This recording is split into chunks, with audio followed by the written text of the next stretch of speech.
How's it going, everyone? My name is DestinyElement. Hope you guys are all doing well, and we are back with another Honkai Star Rail video for today. And we got some character introductions, we got some character introductions for 1.4, man. And I'm pretty excited. I wanted to cover them, share my thoughts and opinions, and what I kind of expect from them out of their kit, story-wise, and where I think this game could potentially be heading. So this is going to be a short video, but if you guys do enjoy it, leave a like, comment, subscribe. It really does help me out. And, follow me on Twitter, man. Like, I'm trying to build my Twitter up. I'm trying to, talk to you guys, and I'm going to be tweeting out, like, whenever I upload, or probably just random stuff that I find funny. It really depends. But, yeah, definitely come follow me. But getting into the video real quick, the first character I wanted to talk about is Jingliu, and going over her bio. Whoever wishes to learn my swordplay, I will teach them. One of the legendary heroes making up the High Cloud Quintet and bestowed with the title Transcendent Flash, having ascended beyond mortal concepts of victory, she chose to walk a different path to obtain the power capable of slaying gods. Thereafter, one sword champion of the Luofu was removed from the Zhenzhou records, and one traitor erased from the annuals was added. So obviously this is talking about her, and I think this is really interesting. I wanted to go over her typing and what I expect from her before we talk about story-wise, or I guess I'll mention it, but she's an ice destruction character, and I think this is like crazy because we have so many destruction units in the game, and even more coming. Like, we have Arlen, we have Hook, we have Clara, we have Blade, and then we also have 5-star Imaginary Dan also coming next update. So I think it's really interesting that they're dropping these characters so early, because they did this with Dan Heng and Fu Xuan. Like, we got character introductions for the both of them before Blade and Kafka even came out, and now we're getting character introductions for 1.4 for Jingliu and Topaz before Fu Xuan and Dan Heng come out. So it's like, it seems like they're doing it like a whole update early. But yeah, getting into her kit, she is an ice destruction character, and she has a lot of competition, or I guess she has competition specifically with Blade, more or less him than anyone else. And I think this is actually really interesting because if you look at her art, the way that she's holding her sword, it's actually really similar. It's exactly the same way that Blade holds his sword, and it kind of shows that they're both connected, at least to some degree. But in the story, I think it was pretty cool how they mentioned her like quite a bit, and even her appearance during the companion quest. But kit wise, I don't really know. I try to avoid leaks, and looking at her kit, it's like her being an ice destruction character, I don't really know what it may look like at launch, but if I had to guess, I would probably say she would be some form of sacrificial character, like a character that sacrifices herself or the team to make her stronger, to like, either make her stronger and buff herself, or to like maybe change her animations. And the reason why I say that is because, so in the game so far, the only thing that we know about her is that she was Jingyuan's mentor, obviously, and she was alive for a very long time, and that's why she was struck with Mara. And because of this, she obviously went crazy, but she seems like a character that's kind of power hungry, like a character that would do anything to get stronger or use anyone to get stronger, because she wants to slay these gods, obviously.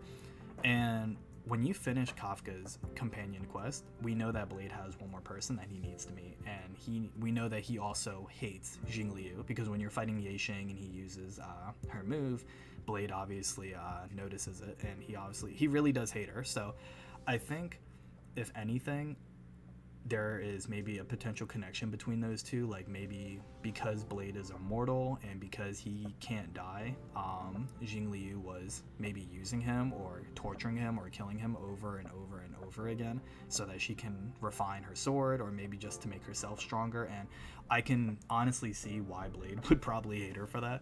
So I wouldn't be surprised, if she were to drop and she were to have some type of like skill or passive that maybe lowers her team's HP to buff herself, or to maybe like stack something. But I think she has really big shoes to fill, because if she is sacrificing her team, you're kind of forced to run a healer, and this would also mean that your team comps are somewhat limited, because you have to constantly sustain your team's health, or at least give them a shield so that she doesn't like self-sabotage your team. But and like comparing her with Blade, it's like Blade has such a like cohesive kit between like the follow-up attacks, the huge AoE damage, healing himself. Like he's just a really good character. And we still don't even have 5-star Don Hung, so it's kind of hard to tell like how well she will perform. But as we get closer to 1.4, you know, we can tell like once they start showing off her skills and her abilities. But her character art nonetheless does look amazing. Like she looks sick. I don't know if I'm gonna summon for her. It really depends. If she is the second banner, then maybe I'll throw a couple multis at it. You know, maybe I'll do some shorts on my channel and, you know, just I guess see what I may get and post the results. But moving on to the next character that I'm actually really interested in, and it's Topaz and Numby.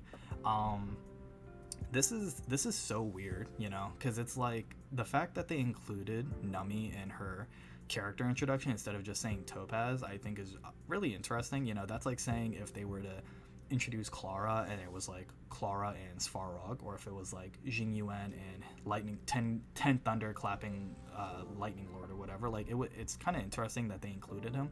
So it gives me personally the idea that Topaz is gonna be like her own character, and then Numby is gonna work as an assist, kind of similar to Lightning Lord. Like Nummy's gonna have his own turns or his own unique mechanics. So I don't know. I mean, hopefully they do that, because I think that's actually sick, and I would probably be more inclined to summon for her if that was the case.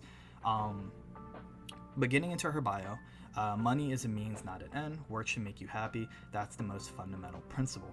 Topaz, senior manager of the Strategic Investment Department in the Interastral Peace Corporation and leader of the Special Debt Picket Team, already a member of the 10 Stonehearts at a young age. Topaz's core stone is the Topaz of Debt Retrieval.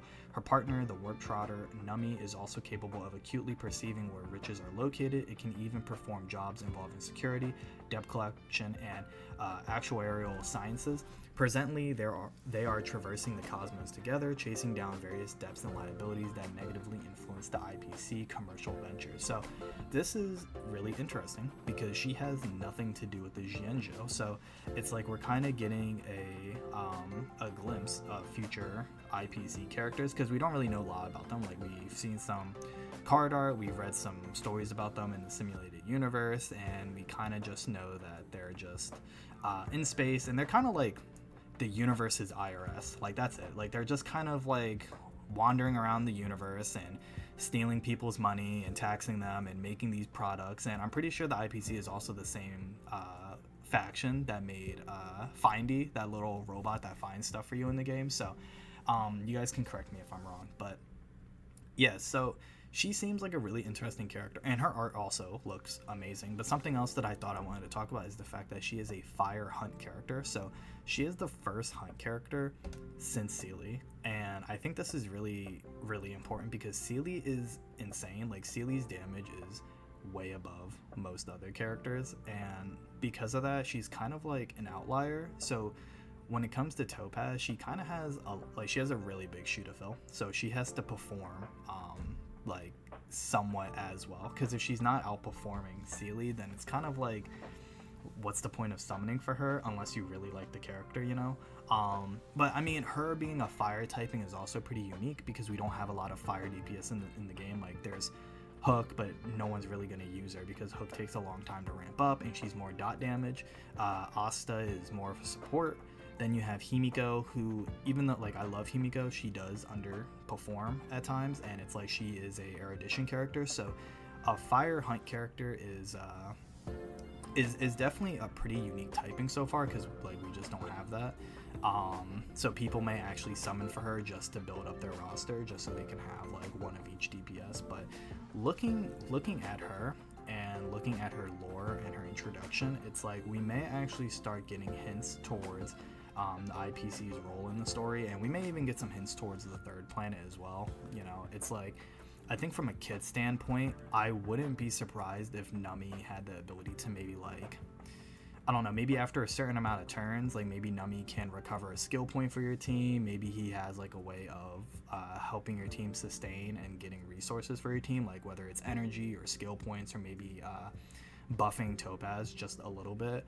But Topaz, I don't think Topaz needs to have any type of like extra turns like Sealy, but I think to make her kit really unique, I feel like her and Numby should work cohesively together, and I think they should definitely have some type of unique mechanic only for them. But that's basically it. I just wanted to cover these two characters because, like, once again, like the fact that we're getting these 1.4 characters so early, it's kind of crazy to me. As we get closer to 1.4, I'm gonna try to keep you guys updated, and hopefully, you know, they show off their skills and their abilities, and I can cover those. But these characters, they look amazing, man, and honestly, I'm kind of in between who I want to summon for. But let me know in the comment section if there's any characters that you are hoping to summon for, if you're summoning for Topaz or if you're summoning for Jingliu, and if you're not summoning for either one of them, you know, who are you saving for? But that's basically it that I wanted to cover in this video. So thank you guys for watching once again, and I'll see you guys in my next one. Peace.